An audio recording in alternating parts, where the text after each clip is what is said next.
Uno de los recuerdos más lindos que conservo de mi papá fue cuando me enteré de que era piloto de combate. Era sábado, era de mañana y era en primavera. Yo era muy chico, pero esos datos son absolutamente fidedignos. Era sábado porque papá estaba en casa.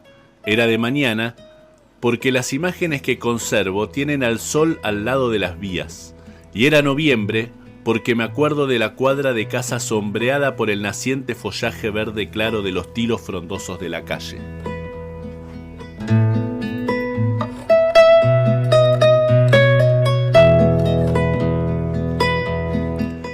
Yo estaba con dos chicos, no demasiado amigos.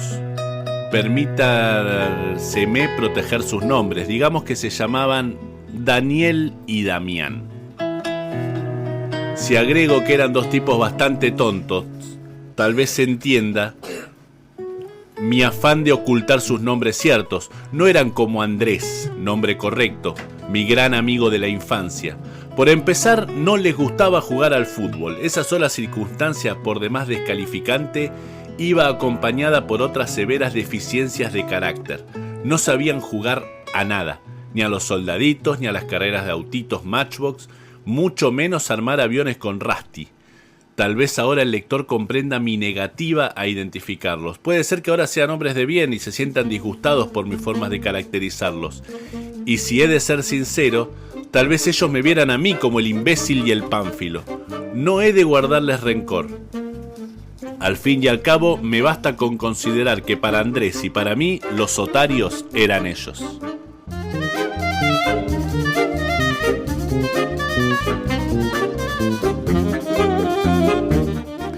Puede el lector preguntarse por qué estaban conmigo si nuestra afinidad era existente.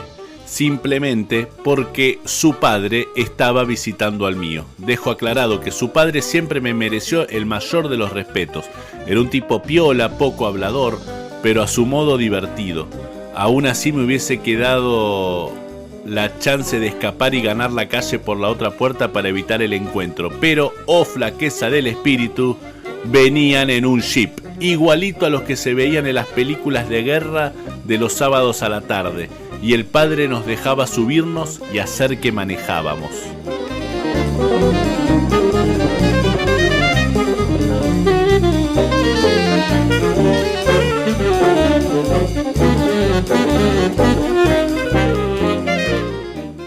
Y a mí, debo reconocerlo, jugar a manejar me enloquecía. Sobre todo, imagino, porque nosotros no teníamos auto. Y eso era algo que me intranquilizaba en cierta medida. En casa siempre me habían enseñado que era pecado ser codicioso y que era de chicos malos envidiar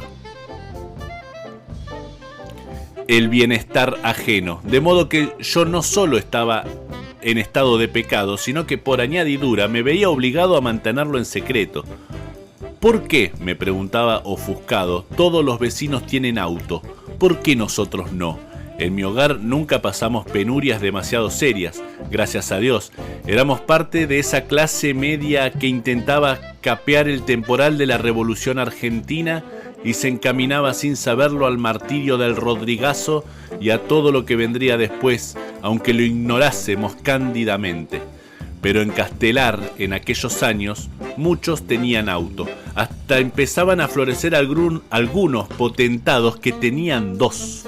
Y a mí me parecía una absoluta injusticia que nosotros careciéramos de tan preciado bien, útil ante todo para meterse adentro a jugar en días de lluvia o para viajar en él, llegado el caso, y creo que en ese orden de prioridades.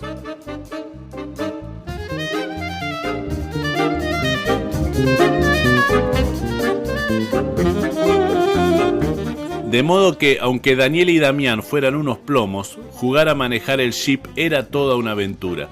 No obstante, hacerlo de a tres tenía sus bemoles. De hecho, todos queríamos manejar el jeep de combate, pero ninguno se resignaba al triste papel de copiloto. Ni siquiera menciono la obtusa función de ametralladorista parado como un tonto en la parte de atrás, sabiéndome el combatiente invitado en jeep ajeno. Yo toleraba estoicamente esos papeles secundarios, hasta solía inmolarme en defensa de la patrulla. para que el lector advierta mi buena disposición para con el divertimento. He de decir que solía caer muerto en pleno pavimento, con las piernas aún enganchadas en la carrocería, como solía suceder con los alemanes de combate, y todo sin que nadie me lo pidiera, pero en el afán de dar verosimilitud al argumento.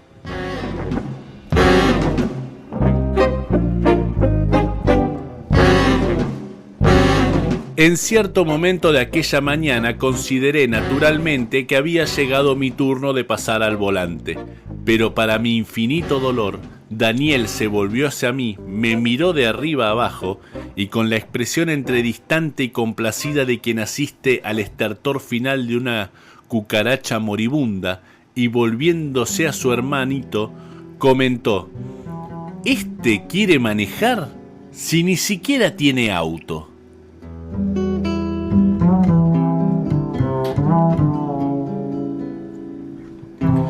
Todavía recuerdo el oprobio en que me sumieron sus palabras. Como siempre tuve pocas pulgas, me dispuse a desalojarlo por la fuerza. Pero ahí terció el infeliz del hermanito, que dicho sea de paso como ametralladorista era un fiasco, porque se distraía, no mataba a nadie, y cuando hacía el efecto sonoro del tableteo del arma nos escupía a la nuca que daba asco. ¿Sabés qué pasa, Daniel? No tienen auto porque el padre no sabe manejar.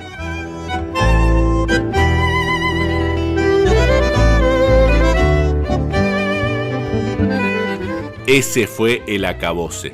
Que se burlen de nuestro patrimonio era grave, pero que pusieran en duda los valores y capacidades de mi padre era algo intolerable. Yo vendría unos 5 años, 6 a lo sumo, y para entonces papá combinaba la fortaleza física de Superman, la sabiduría del libro gordo de Petete, la valentía de Sandokan y la perfección de Dios Todopoderoso y Eterno, de modo que no tuve más remedio que sonrojarme, resoplar varias veces para no llorar y encajarle 2 buenas trompadas a Danielito para aflojarme los nervios ante los gritos despavoridos del inservible de su hermano. Ahora me he convertido en un tipo más bien pacífico, pero entonces era algo proclive a las decisiones coléricas.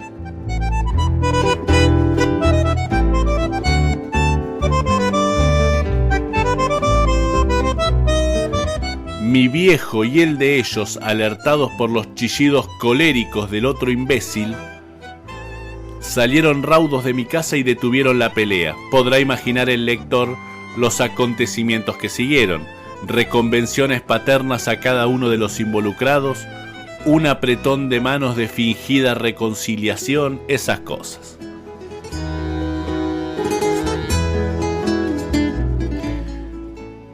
Después vienen algunos minutos confusos que en un montón de años se me han escabullido por completo. El siguiente recuerdo que me queda nos sitúa a todos a bordo del jeep con el papá de ellos al volante, a punto de partir hacia no me acuerdo dónde. Fue entonces que el turro de Danielito, haciéndose el tonto y como al pasar, le preguntó a mi viejo: ¿no es cierto que vos no sabés manejar, Héctor?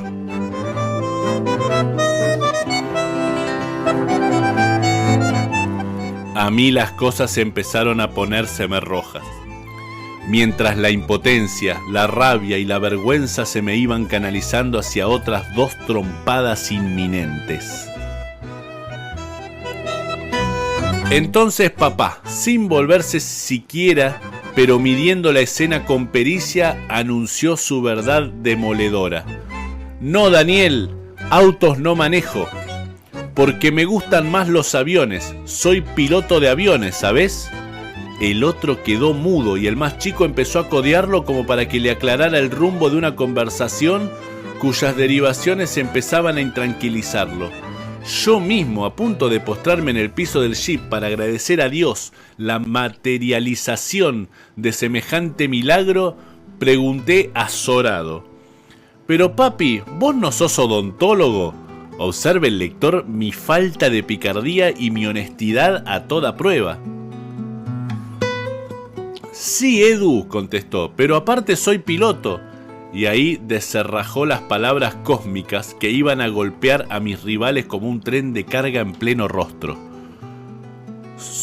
Piloto de combate.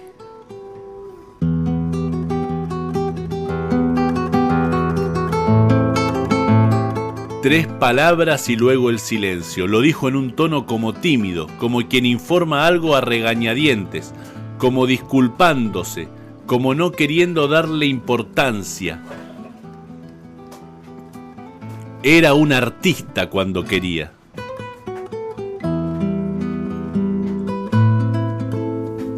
Nosotros tres quedamos mudos. En nuestras mentes afiebradas se abría paso mi papá piloteando uno de esos aviones de guerra que de vez en cuando pasaban volando bajito hacia la 7ª Brigada de Morón.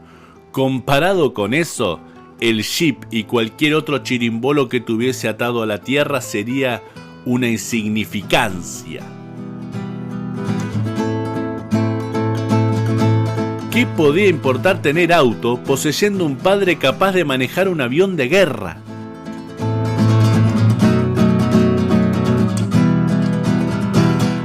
Danielito, aferrándose a una última esperanza, intentó mantener su incredulidad a ultranza. «Pero entonces, ¿por qué trabajás de odontólogo?» A lo que mi viejo, sin que se le moviese uno de los pocos pelos que le quedaban, contestó con sencillez. «¿Sabés qué pasa? Aprendí en el servicio militar, pero ahora ya estoy retirado. Pero ojo, que si hay una guerra, me llaman de nuevo y me dan uno de esos aviones de la base». El padre de ellos, cuya sonrisa yo entonces no alcanzaba a entender, puso primera y nos fuimos. El último retazo del recuerdo se pierde ahí, con la imagen de la nuca de mi viejo en el asiento del acompañante, salpicada del sol entre la sombra nueva de los tilos.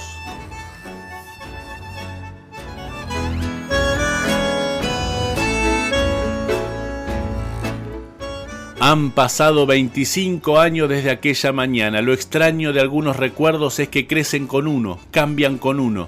Por un tiempo recordé esa mañana como la de nuestra victoria fenomenal sobre aquel par de pedantes. Después, en mi adolescencia, como un gesto cariñoso destinado a salvarme a mí de una humillación tan pequeña como mis 5 años y tan grande como mi orgullo.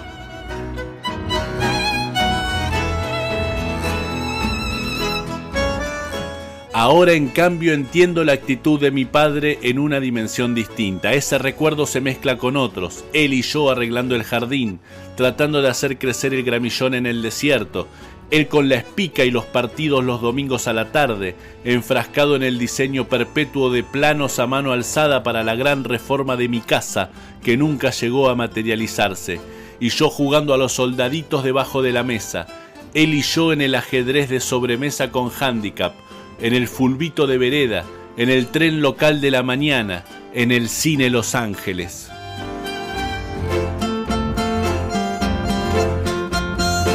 De modo que hoy, cuando recuerdo esa mañana, ya no pienso que mi viejo armó una fantástica mentira para salvarme delante de aquellos dos tarados. Estoy seguro, en cambio, de que cuando afirmó que era piloto de combate, se quedó corto, cortísimo.